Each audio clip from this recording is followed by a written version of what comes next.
Ada. Apa itu coba? Kenal dulu. Kenal dulu. Iya. Kenal dulu. Ya, assalamualaikum warahmatullahi wabarakatuh. Waalaikumsalam warahmatullahi wabarakatuh. Iya teman-teman, kita mau ngapain sih Bang sebenarnya Bang? Kita tuh di sini mau melengkapi tugas mata kuliah entrepreneurship. Aduh, Lebih tepatnya technopreneurship nih, Bis. tarikat tugas gitu dong berarti ya? Iya. Gak nyantai dong ini. Kan kita niatnya mau nanya-nanya ya, mau konsultasi Iya, apa ya? mau podcast ini kita mau podcast. Mau podcast ini sebetulnya Bang. Lanjut. Kenalan dulu kali ya. Boleh. Jadi kita dulu Oke, sebagai siap. nanya. Coba dulu saya. Perkenalkan, saya di sini Sheikh Abdul Matin dan rekan saya Gua Bisma Rifki. Kita dari mana? dari mahasiswa UIN Syarif Hidayatullah. Di sini kita hari ini mau mewawancarai teman kita, kawan kita, seorang pedagang mie ayam langgeng Waduh. yang kemungkinan bisa dibilang cukup sukses. Amin. Waduh. Ternyata sih sukses banget ya, soalnya kan viral kan. Iya, viral Iya, di yes. TikTok, di media Iya, sosial sempat juga viral. banyak. Ya, sempat viral. Mm. Tapi masih viral kan Bang? Ya, alhamdulillah. Alhamdulillah. Gitu. Gue juga waktu kemarin tuh mau sempet beli, katanya wishlistnya tuh nyampe 1 jam. Bener kan? Gila. Ya, setengah jam lah, 1 Setengah jam jam lah. ya? Dan lebih-lebih gitu dong. Oh, gitu. Tapi itu juga udah lumayan lah ya. Iya Berarti lumayan itu. berapa antri itu Bang kira-kira Bang? 100 apa ya? Enggak lah, kayak 50 aja sih paling. 50-an. Ya itu kali berapa itu ya? Iya. Kan kita Per mangkok nggak mungkin 20.000 lah ya. Iya. Per mangkok bisa sehari. Lumayan itu. Iya. Eh, Ya Maka- sebelumnya juga terima kasih nih buat Mas Akmal sebelumnya. kan saya belum kenalin diri. Oh iya. Aduh, tahu Iya. banget nama saya nih. Sorry Mal. Ayo silakan. Kayak kenalin gua. Ini gua nggak apa-apa ya. Ini nggak apa-apa, kita nyantai. Yang penting nggak toxic. Ya, Ah, siap. itu dia. Gua Akmal Fajar, sering dipanggil Akmal ya. Ya, gua juga yang tadi udah kalian bilang pedagang mie ayam dan nama mie ayam gua adalah mie ayam langgeng. Nah, itu aja sih dari gua. Oke, siap. Ya sebelumnya tuh gua sama Seka ini makasih banget Bang udah mau kita wawancara gitu loh. Kan Iya. Sama-sama. ada yang nggak mau kali ya. Iya, bener. Apalagi kan kita keras tuh ngasih mahasiswa, aduh apa sih? Ya, apa gitu lanjut. kan. Ya, jadi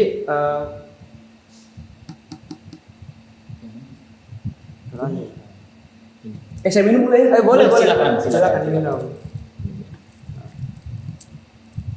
Dari kapan Bang ini buka gitu usaha mie ayam?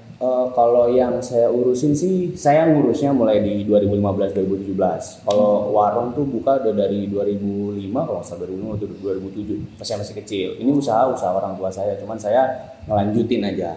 Ngelanjutin. Dulu itu pas waktu awal itu berarti dari orang tua. Ya awalnya poinnya orang tua.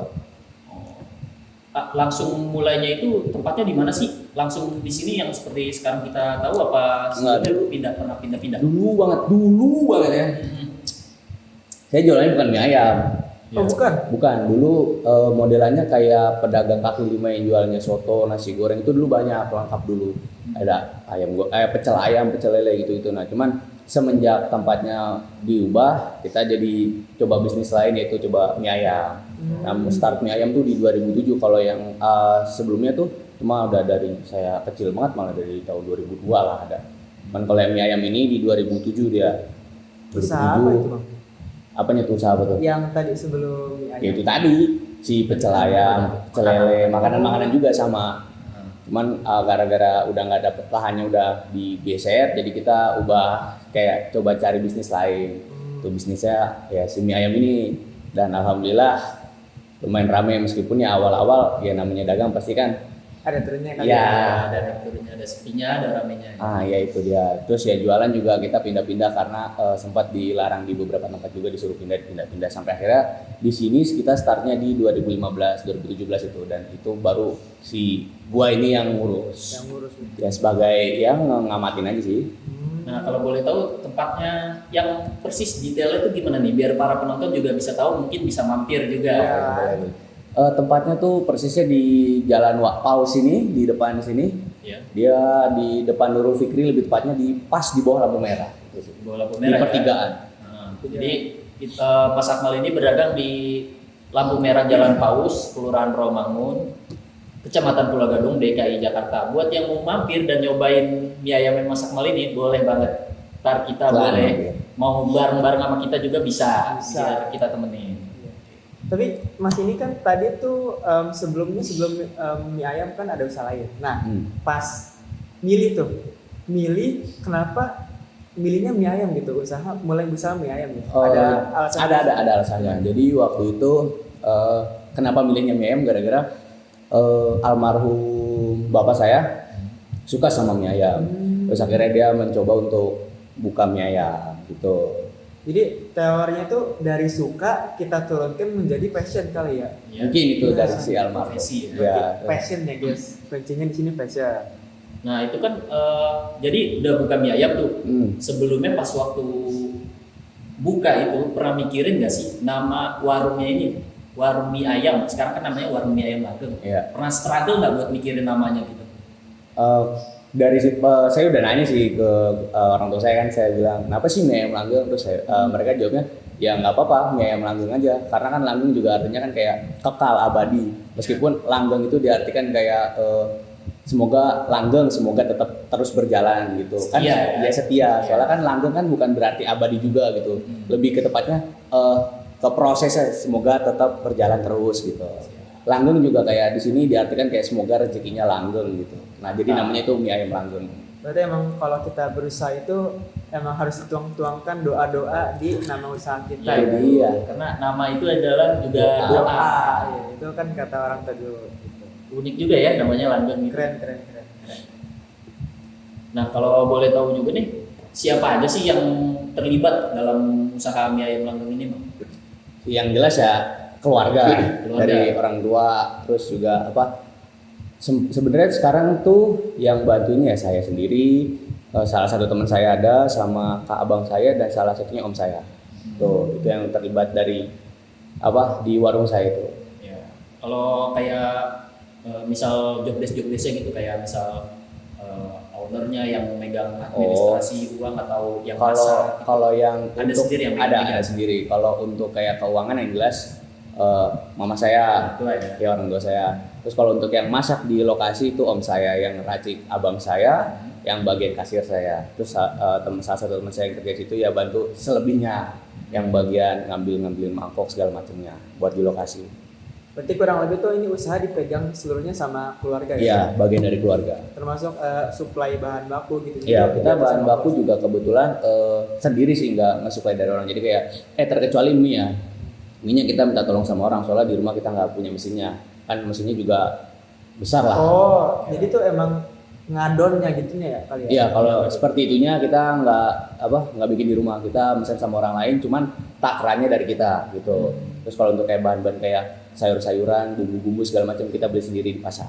Berarti supplier mie-nya itu resepnya dari Mas Akmal nih? Iya, dari orang tua saya, bukan dari saya nih. Oh iya, gitu. Dari orang tua saya, bukan saya. Resepnya turun-temurun gitu ya? Iya, betul. Ini di awal ini kan tadi disebutkan kalau emang agak susah kan pas pertama kali buka itu.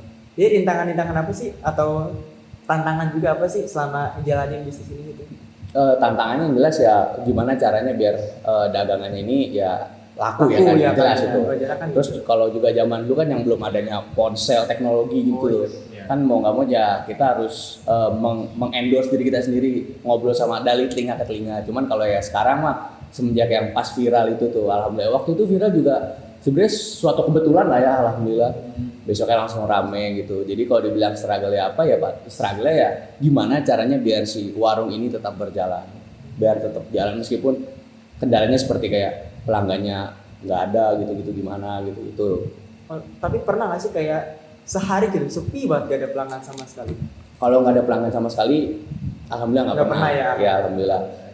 Cuman kayak pelanggannya mungkin nggak sampai mie-nya nggak habis itu pernah lah. Pasti pernah. Wajar lah ya. Aja. Namanya juga usaha. Namanya juga usaha itu.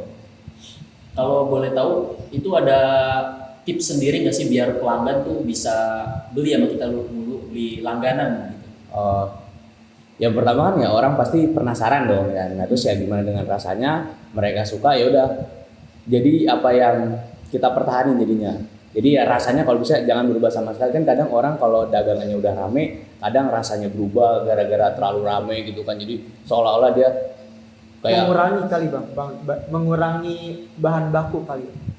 enggak sih, lebih tepatnya kayak karena terlalu rame gitu, jadi kayak terburu-buru bikinnya segala macam, jadi iya, rasanya sudah beda. fokus. Jadi Ah, rasanya iya. berubah gitu. Nah, kita di situ tuh fokusnya di situ. Gimana caranya biar pelanggan tetap datang ya, karena berusaha untuk rasanya tetap sama. Bagaimanapun caranya. Poinnya di menekankan Konsistensi di rasa. Ah, ya. Sorry. Karena kan takut juga tuh kalau makin ramai tiba-tiba rasanya beda, terus akhirnya pelanggan pada nggak jadi Cabut kan? ya cabut Cabut lah ya, ya. pada bukan komplain lagi, kayak tiba-tiba nggak datang lagi gara-gara rasanya berubah gitu kan. Ada kan beberapa alasan orang nggak datang ke sebuah tempat makan lagi gara-gara makan rasa makanannya beda gitu. Sebelumnya tadi kan Mas Akmal bilang tuh yang masak omnya kan. Yang masak Pernah dulu. nggak sih pelanggan tuh kayak pas melihat kalau misal yang masak tuh bukan omnya, terus dia nggak jadi beli atau ada omongan gitu? Biasanya ada omongan, Oh, si ada omnya omongan. kemana gitu. Terus saya kasih tau aja, omnya lagi keluar sebentar, jadi paling ya saya yang masak atau nggak abang saya yang masak gitu.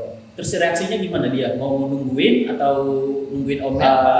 Ada beberapa reaksi lah, nggak cuman kayak nunggu doang.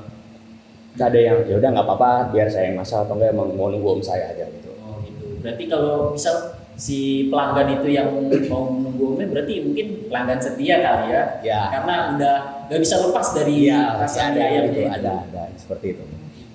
Berarti apa? Kan ada anggapan ya, ada yang bilang tuh beda tangan, beda rasa, itu bener nggak sih? Iya benar. Gimana tuh? Bisa dibilang benar sih, ada yang bisa bilang benar. Iya. Oh, iya. Soalnya ada salah satu juga yang orang yang mesen dagang juga pakai mie resep dari mie-nya, mie resep kita, cuman kalau untuk racikan dapurnya bukan punya kita, dia bikin resep sendiri. Cuman mie-nya sama. Mie-nya sama Iya, ya? mie-nya padahal? sama. Karena orang lain pesen sama mie-nya sama kita kasih. Nah, ya udah, itu tadi beda tangan, beda rasa itu. Jadi ya beda lah. Berarti Gitu. benar ya itu omongannya. Iya benar omongannya. Beda tangan, beda racikan dan juga beda rasa. Gitu. Beda pelanggan juga. Iya benar. Itu dia. Selama itu ngejalanin usaha mie ayam ini pernah nggak sih kayak ngelakuin kesalahan gitu, kayak sampai mungkin ada masalah di bisnisnya gitu? Pasti ada, nggak mungkin nggak ada. Kalau mulai bisnis tuh pasti ada yang namanya salah bener ya, pasti ada. Entah dari si bukan dari pelanggan juga sih, pasti dari kita sih. Namanya kesalahan pasti dari kita sendiri iya. pasti. Entah itu kekurangan minuman, entah itu kekurangan bahan-bahannya, itu pasti itu. Meskipun di awal tuh udah kita hitungin kira-kira gimana nih sampai ke depannya, ternyata ada aja yang masih kurang. Untuk kesalahan-kesalahan kayak gitu sih paling, belum juga kayak kesalahan-kesalahan yang adalah kejadian yang tidak diinginkan pas lagi di warungnya, tiba-tiba ada aja yang tumpah lah segala macam, itu kan juga sebuah kesalahan Oh, tuh. iya. Jadi dimana kita mau nggak mau juga tetap harus profesional, tetap ngelanjutin meskipun adanya kekacauan di situ. Berarti menjaga profesionalitas itu susah juga berarti ya, Bang? Ya emang susah, nggak ada yang bilang gampang. Apalagi di jam-jam sibuk ya. Iya. Lagi banyak orang, lagi banyak antrian. Iya, yang dilawan orang lapar masalahnya. Iya. Ah, itu dia, Bang. Aduh, tapi mungkin berarti ada yang, "Bang, cepetan dong, Bang. Gua udah lapar nih," gitu. Ada nih cerita lucu nih. Oh, gimana? Boleh ceritain. Ada kan warung kan lagi ngebikin lah ya, ngebikin nih. Set nih meja gerobaknya nih lagi bikin, ada mangkok udah jelas tuh di situ. Tiba-tiba ada ibu-ibu datang, "Mas, mesen dong satu." Ya, sebagai kasir bilang, "Masih lama nggak apa-apa Bu nunggunya." Mukanya udah nggak enak tuh. "Berapa menit emang Mas?" "Kurang lebih 10 menit 15 menit aja." Saya kasih bonya, dia udah mesen. Nggak lama nih, belum sampai 5 menit, "Mas, nggak jadi deh." Tuh. Oh, pernah kayak Pernah gitu ya? gitu. Oh, begitu. Itu tuh ya kayak kan mie ayam kan dimasak dulu ya, disangka Iya. bakso kayak tinggal tarik gitu. Ini kan mie ayam nih direbus dulu. Dia malah, "Mas, gak jadi deh." Padahal emang tipikal pelanggan tuh beda-beda. Ah, itu dia. Lebih pinter-pinter lagi sih ngadepin beberapa Iya, karakter iya. orang-orang masing-masing. Alhamdulillah saya udah bisa mengatasi dulu mah. Ya masih awal-awal belajar. Adalah sedikit cekcok sama pelanggan, pasti ada. Pasti ada gitu ya. Ya padahal tuh udah ada, kita udah ngasih tahu. Iya, udah ngasih notif tahu. ya, Notif. notif gitu. Masih nunggu nggak apa-apa. Iya. Udah disclaimer juga. Udah ya. disclaimer, udah selalu ngasih tahu tuh. Terus tiba-tiba, "Mas, nggak jadi deh." Terus saya cuma bisa, "Iya." Udah gitu doang. Iya, gitu. Saya pribadi juga ada sih cerita kayak gitu. Ibu saya kan pedagang juga. Iya. Kebetulan pedagang pecel. Waktu itu ada di bulan puasa. Namanya bulan puasa kan ibu saya jualan gorengan, pecel gitu kan banyak diminati buat takjil Iya, betul. buka puasa ya. Nah waktu itu ada bapak-bapak lagi rame-ramenya dia pesen. Ibu saya udah bilang, bentar ya Pak, tunggu sebentar, lagi ramai ini ngelayanin yang duluan dulu. Nah, Lalu ibu saya belum kelar ngelayanin, mungkin sekitar nunggu 10 menit lah, 10 menit atau 5 menit, karena kan kita ngegorengnya juga ngedadak gitu ya. Iya. Jadi biar lebih fresh gorengannya, walaupun agak minus di lama. Itu juga sih jadi daya tarik dari gorengan saya juga. Nah, habis itu si bapak-bapak itu entah kenapa tiba-tiba marah-marah, ngelayanin doang lama banget kayak gitu. Aduh, astagfirullah. Nah, jadi kayak gini lah kurang lebih Iya. cerita saya lah. Jadi cuman bedanya ya mungkin ya bukan mungkin sih. Ada juga yang marah gitu, ada juga yang kayak Mas lama banget sih gitu. Terus ada juga yang seolah-olah mendesak, Mas kok lama banget sih Mas gitu. Kayak gitulah kurang lebih ceritanya sama kayak gini. Sama ya. Berarti emang kita tuh harus ada pengendalian emosi sebagai apa namanya pemasak ya, pedagang gitu. Iya untuk itu menghadapi emang di situ kan apa sih tantangannya. Tantangan. Gimana caranya ngadepin pelanggan-pelanggan yang berbagai macam gitu. Tapi ini kan tadi ada apa namanya pemasaran ke Instagram gitu, TikTok ya, makanya viral gitu. Oh iya. Ada media sosialnya nggak sih mie ayam langgeng ini? Ada @mie ayam langgeng. Cek Oke, di boleh. Instagram Nanti kita taruh di bawah video ya. At mie ayam, @mie ayam langgeng. at Itu apa mie tuh? langgeng. Itu Instagram sama TikTok. Oh, Instagram dan TikTok. Iya. Oke, siap. Waktu itu tuh kita coba promosiin di Instagram. Kita bikin kayak catering gitu. Jadi pas sempet COVID 2020 kan kita nggak boleh dagang tuh. Nah kita coba cari gimana caranya tetap berbisnis, yaitu kita di Instagram kayak mempromosikan untuk membuka catering bagi siapapun yang mau, dan alhamdulillah ada beberapa orang yang tertarik. Cuman kalau pas awal situ kita nggak mie ayam aja, kayak ada ayam-ayam yang kayak dulu banget tuh, dia tetap menjual seperti itu, soto segala macam tetap bisa. Tuh. Berarti itu media sosial itu lahirnya dari pas zaman COVID ya? Iya pas COVID kan banyak pertentangan tuh boleh jualan apa enggak. Jadi kita ya udah kita ngambil jalur tengahnya aja nih, gimana caranya. Ya udah kita coba sosial media, jalur sosial media. Cara pesanan ya? Iya, cara pesanan. Nggak langsung di lokasi di warung seperti biasanya sekarang ini. Nah, kalau menurut Mas Akmal ini, buat yang mau mulai bisnis nih, ada nggak sih skill khusus atau keterampilan yang mesti dipelajari dulu sebelum mulai bisnis? Kalau mulai berbisnis nih, yang diajarin sama mama saya nih, ada 3 dia. Mental dulu, mental, modal baru usaha. Modal. Boleh tuh dijabarin mental tuh Boleh. seperti apa sih? Mental tuh kayak siap nggak siapnya nih, bukan nggak siap sih, harus siap menghadapi semua yang bakal terjadi. Kalau nggak siap berarti nggak usah, jangan buka dulu lah ya. Iya jangan buka dulu. Kalau emang benar-benar nggak siap, nah baru di modal kayak modalnya seperti apa, kira-kira berapa apa yang pengeluaran dan seterusnya itu bagaimana, baru sih usahanya nih geraknya. Yang pertama tuh harus mentalnya dulu. Mental ya paling penting. Mental paling utama berarti ya. Mental paling Membangun utama. mental pebisnis ya. Iya, soalnya kan ya di zaman-zaman sekarang ini yang kayak di sosial media, anak-anak muda zaman sekarang kayak buka bisnis sepi dikit langsung ya guys nih gue jualan sepi banget gitu kan. Oh iya. Iya, Jadi langsung males jualan. Iya harus ya. jualan. Soalnya ya kalau orang-orang juga kalau ngeliat warung saya nih, kayak ini orang buka warung laris, tapi nggak lihat gimana di belakangnya dulu banget tuh. Sebelum adanya HP, laptop, sosial media, dari telinga ke telinga gitu. Jadi kayak ya udah emang itu prosesnya sampai saat ini gitu. Berarti emang proses tuh kita yang ngerasain, tapi hasil tuh orang yang lihat ya. Iya kan udah biasa gitu tuh. Sampai kayak ada orang, Mas kan mie-nya sama nih Mas sama ini. Ini orang salah satu yang pernah pesen mie sama saya. Mas mie-nya kan sama ya, kok kita beda ya? Ya. Lu ngeliatnya pas gua ramenya doang nih, kagak pas sepi-sepinya Iya, gimana. padahal kan Mas Akmal juga buka warung mie ayam ini udah lama ya. Iya udah lama juga. Jadi orang tuh kayak pengennya tuh kalau buka tuh langsung ramai, itu tuh. Ada lagi? Kalau tips, ada nggak sih tips buat orang-orang yang mau ini buka usaha kuliner kayak Mas Akmal ini? Kayak misal tips biar menarik pelanggan pertama atau menarik pelanggan setia gitu biar langganan. Atau Mas Akmal sendiri ada nyediain promo-promo ada di waktu tertentu gitu? Kalau di warung saya sih nggak ada ya promo-promo gitu, soalnya ya di harga segala macam kan harusnya sih udah pas ya, udah harga pasar lah. Teman kalau untuk gimana caranya menarik pelanggan sih ya gimana ya saya bilang ya, Intuisi kali atau gimana tuh? Atau mungkin kalau di zaman sekarang mungkin ya, kalau Mas Akmal kan dulunya sepertinya enggak. Kalau zaman sekarang mungkin bisa di media sosial kan dulu mungkin ya. Mungkin Kayak dibikin konten dulu siapa tahu rame kan. Iya, mungkin seperti itu sih. Cuman kalau karena pribadi ya udah alhamdulillah udah rame, jadi kayak ya udahlah jalan aja gini terus gitu sih. Cuman kalau untuk gimana cara menarik pelanggan ya mungkin gimana caranya rasanya tetap sama aja sih. Jadi pas orang nyoba gitu, gimana caranya biar dia tetap bisa balik lagi gitu. Balik lagi ke konsistensi rasa ya. Nah, ya. Berarti kita tuh yang penting tuh kita mengutamakan rasa, konsistensi, dan juga keberuntungan juga ya, doa. Ya, keberuntungan doa itu paling penting juga tuh, Mas. Doa paling penting ya. Jangan lupa berdoa lah. Dan berdoa. Sesuai kepercayaan masing-masing, guys. Iya. Siap, catat itu guys. Catat guys, doa. Ini jadi ada kata-kata nggak gitu? Iya, udah mau ke penghujung acara nih, kita punya Mas Akmal ini punya kata-kata enggak nih buat orang-orang yang mau mulai bisnis Closing dalam statement lah. hal segala apapun itu, dalam kuliner, dalam Apapun jasa, itu lah ya. segala macam. Kuatin mental kalian, guys, kalau ingin buka usaha. Dah, Mental. guys. Mental. Paling penting mental. Paling ya. penting mental udah.